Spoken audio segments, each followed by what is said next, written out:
Everybody, Grant Miller here, Miami Community News. I'm with Roberto Alonso. Hey, how are you, Grant? What's J stand for? The J stands for Jose, my Okay. great-grandfather's first name. So my mom wanted to keep his legacy alive and threw it in there in the middle. Okay, so let's talk about, you're running for the school board, but let's talk about you. Where were you born? So I was born in Hialeah Hospital back in 1979. 79. I love Hialeah. I love Hialeah. Dr. Cruz, you're a great promoter. Who was the mayor in 1979? Was that Daley? No. This a long time ago. That was a long time ago. I don't remember that one, but okay, so you grew up in Hialeah. Yeah. Where'd you go to elementary school? I started off at Palm Springs North Elementary, which is where my family had a home, and then from there, my parents were fortunate enough to send me over to Immaculate, right there in the heart of hold on. Hialeah. Who is your favorite teacher? My favorite teacher was Miss Cloud. Isn't that crazy? I love people. I remember almost every teacher I had. Yep. Okay, middle school.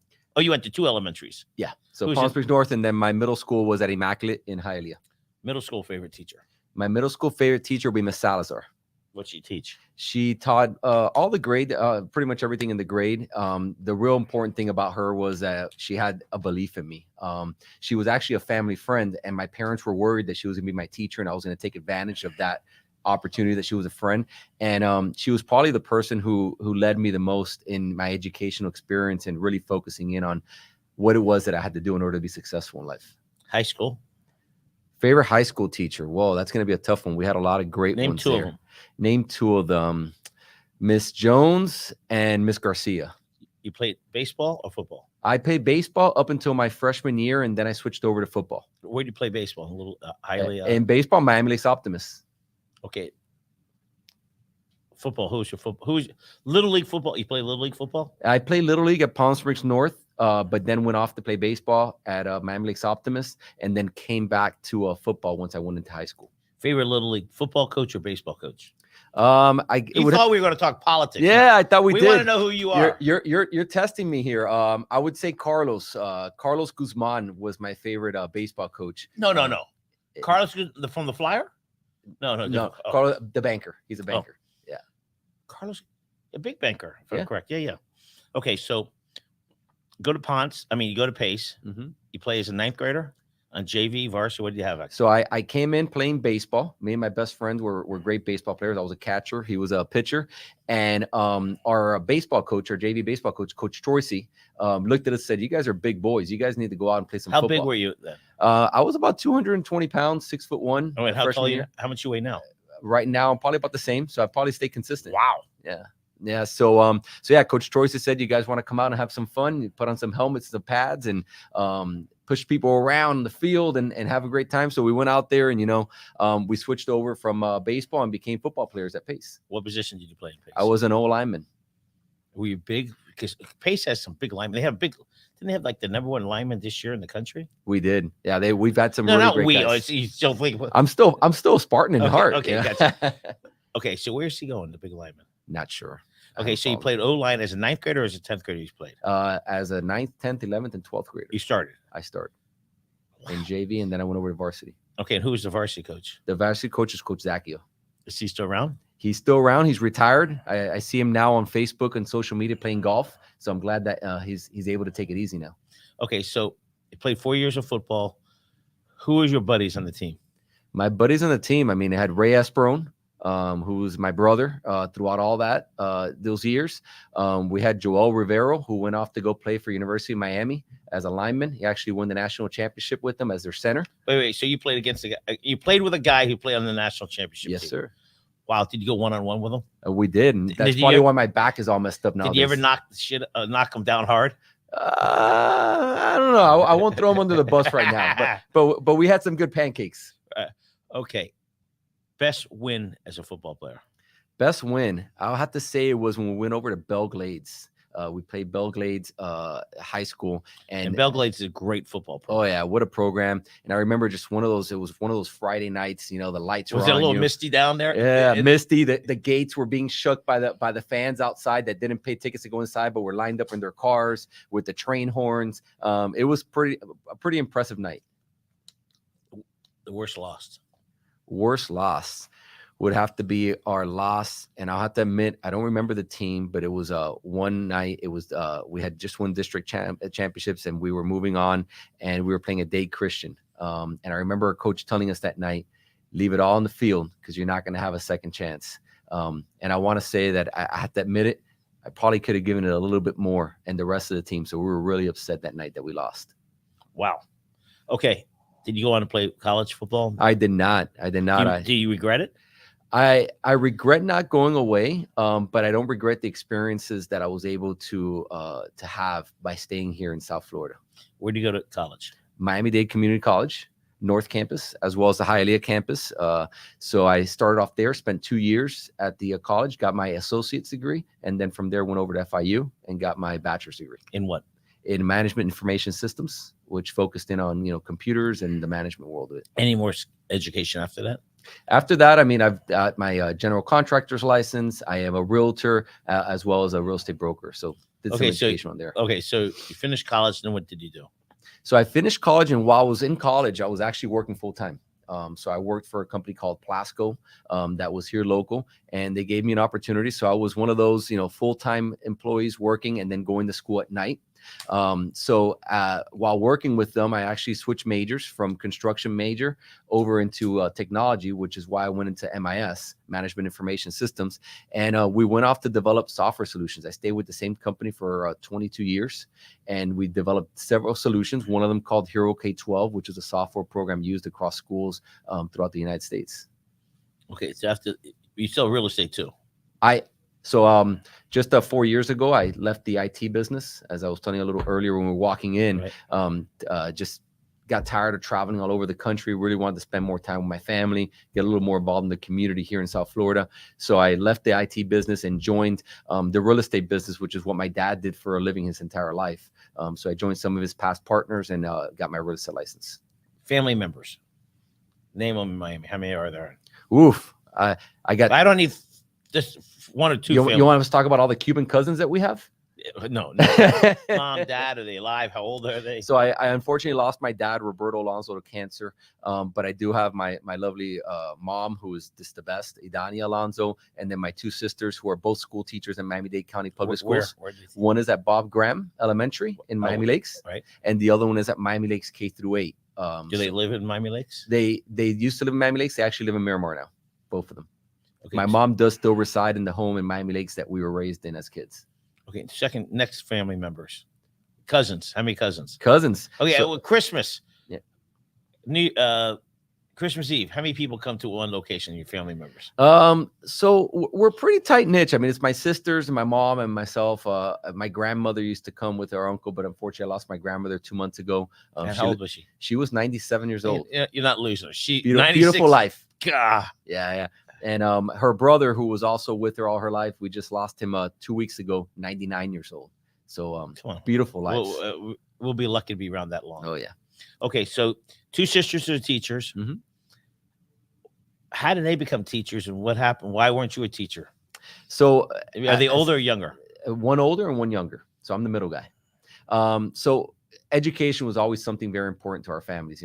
My parents migrated from Cuba over to the United States. When did they come over? They came in the 60s. They were Pedro Pan kids. So they both came as orphans. Okay, did they know each other before? Not at all. No, but they both came in the same time frame and into the same area. So my mom was 11 and my dad was 13. Wow. Yeah. So their parents, that was my parents' first flight ever and first time away from their parents. And they were placed on planes to come to the United States. See, third or fourth generations don't understand.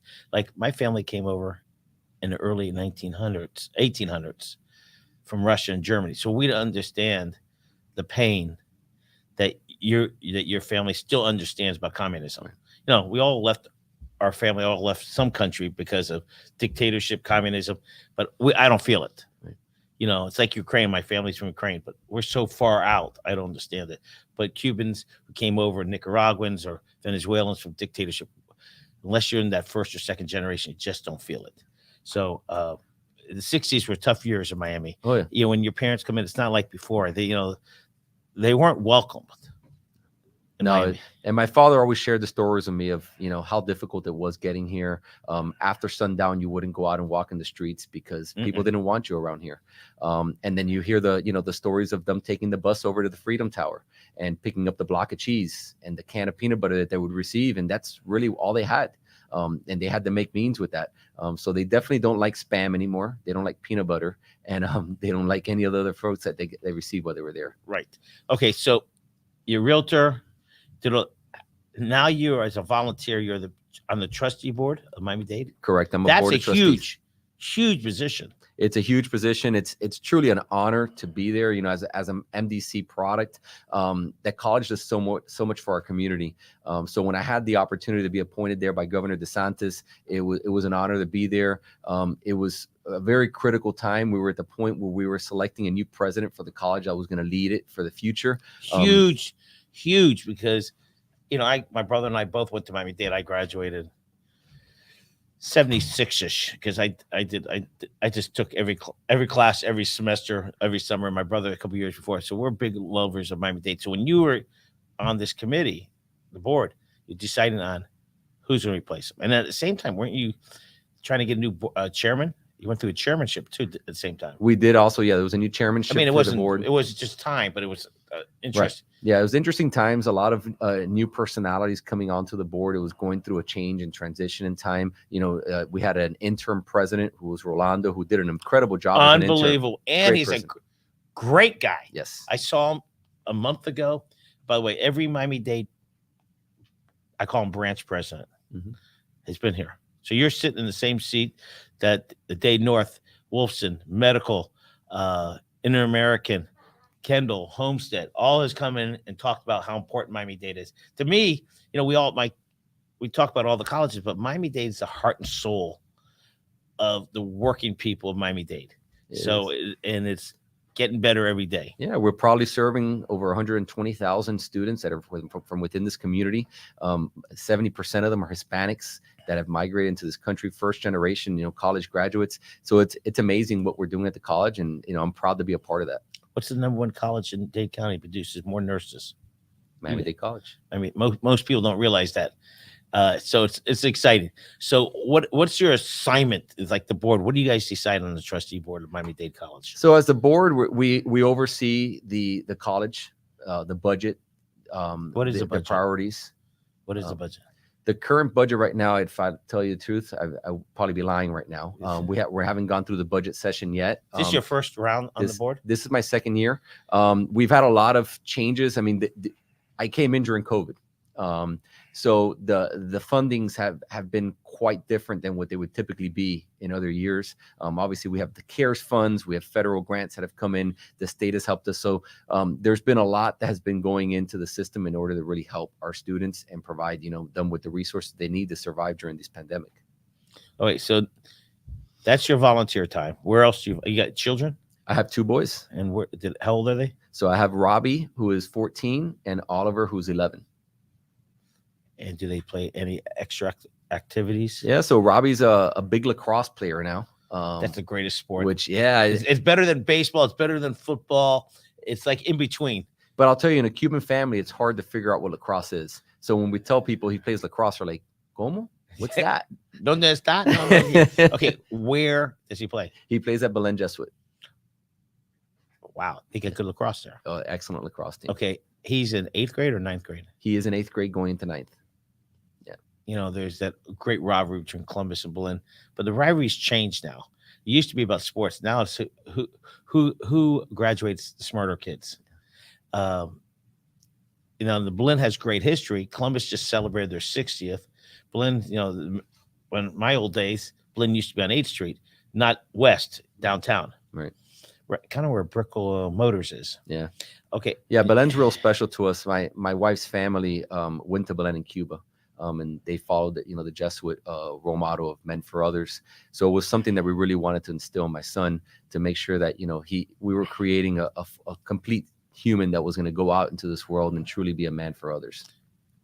And your other child? My other son is Oliver, who's 11. He does not play any sports right now, but he wants to play football eventually, and he goes to a Doral Academy charter school. Miss Eisenberg, is she the principal? Is that the new? Not Drug- sure who the principal is there. Dry Academy. Uh-huh. Yeah, it's the one that just started sports there. I think they just started sports. Yes, they Yeah. have a cross-country team that he told me about and so on that they started. If there it's this school. Miss Eisenberg, I'm almost positive. But Dry Academy is a great school. Excellent school. Yeah. So, and you live again where? I live in Miami Lakes. So it's all one drive. Yeah, I mean, a lot of folks have asked me how come he doesn't go to Bob Graham or Miami Lakes K-8, and it would kind of honestly throw us out of our route. So in the mornings, we're taking Robbie to school. So on the way there, we thought what would be the best school for Robbie. So for Oliver, so the route was just that perfect school on the way through there that we can drop him off and get a good education there. Okay, so you decided to run for school board. Why? So I mean, I think all of us throughout the years, the last 2 years, have seen a lot of changes in education. A lot of parents have been concerned with what's going on. A lot of parents have realized that their voice wasn't being heard most of the time. So as I was sitting there, being a parent as well as the brother of 2 teachers, I heard all the different things that was going on. I mean, Yeah. that's the biggest thing. Yeah. How could we? Because my kids went to private school. Is that we hear through the community and reason parents and students want the best they could be. You live in your community because there's great schools. Whether you send them there or not is your choice. Correct. And our schools have to get to that next level. By the way, the superintendent, I didn't meet him personally, but I listened to his speech, and I loved his speech because he used 2 letters, we, not I. So he's trying to build a huge team. So I think that's a big step for the school board. All right. So you want to run, you're going to run, the district runs from where to where?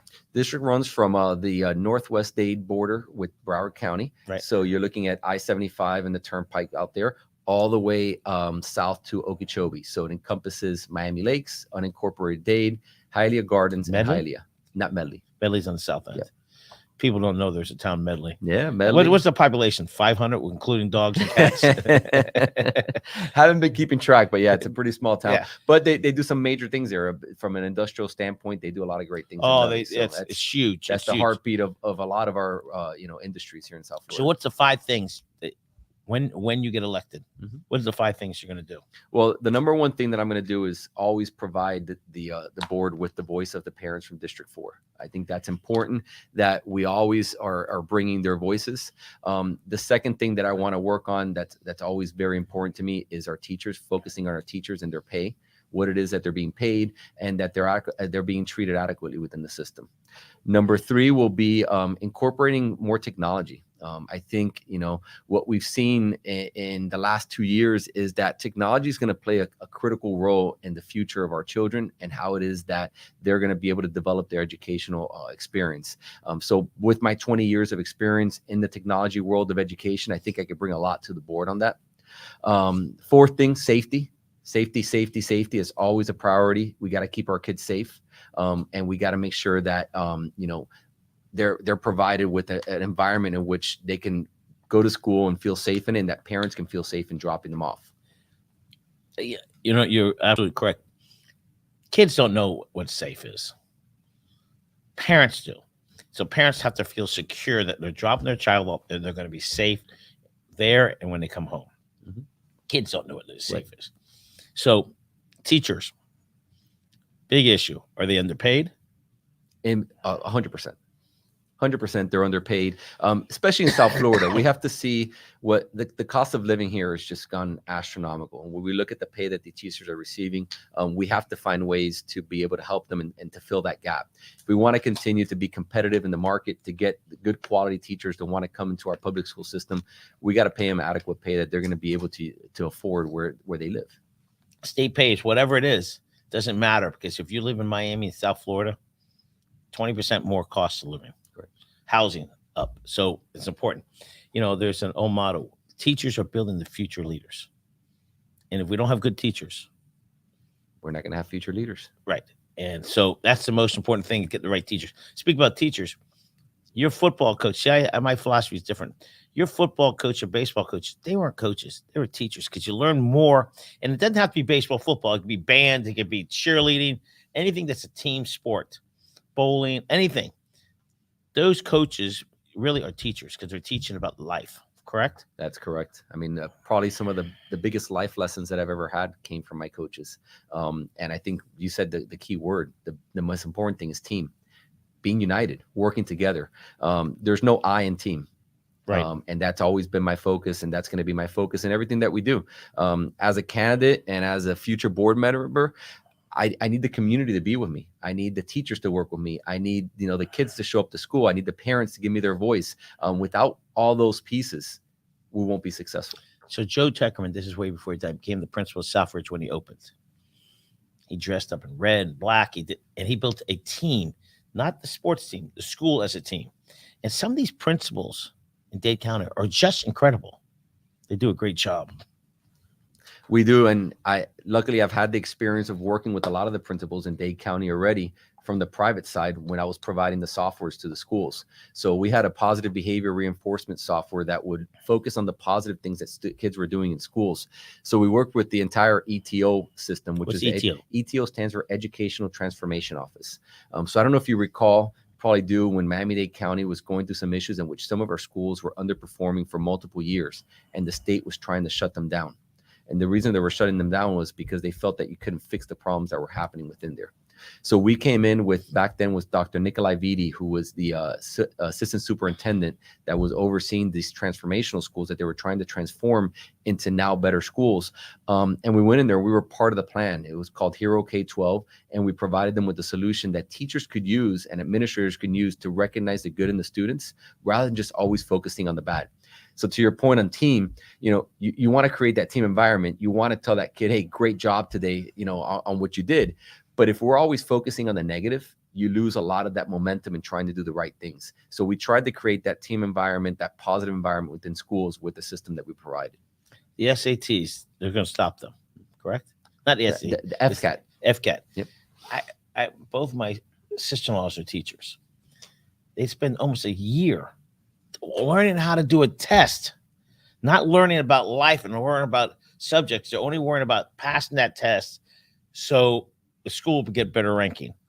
Thank goodness they moved. It's governor, correct? Mm-hmm. Governor moved it because I believe teachers will want to teach. They don't want to teach how to take a test. They want to teach these kids how to be better students and better people, correct? 100%. I mean, my two sisters tell me all the time, it almost feels like you're constantly teaching for a test and preparing because so much weight was put on that test. That's how they graded your school. It's honestly how they bonus their teachers.